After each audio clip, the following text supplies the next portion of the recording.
सरकारी स्कीम के तहत हज दरख्वास्तें जमा करवाने की आज आखिरी रोज़। हुकूमत की तरफ से तारीख में तोसी का इम्कान है। हज 2024 की अदायगी के ख्वाहिशमंद अफराद की जानिब से दरख्वास्तें जमा कराने का सिलसिला जारी है।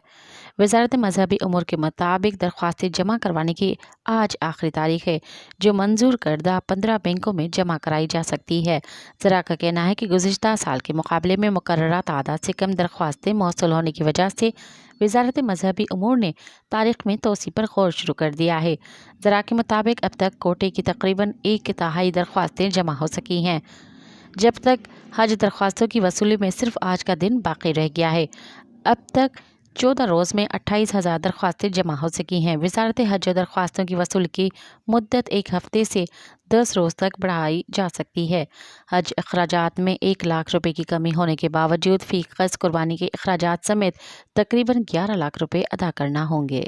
मज़ीद ख़बरन ऐं तफ़सीलात लाइ विज़िट कयो असांजी वेबसाइट www.awamiNewsHD.com ऐं ॾिसंदा रहो अवामी न्यूज़ HD।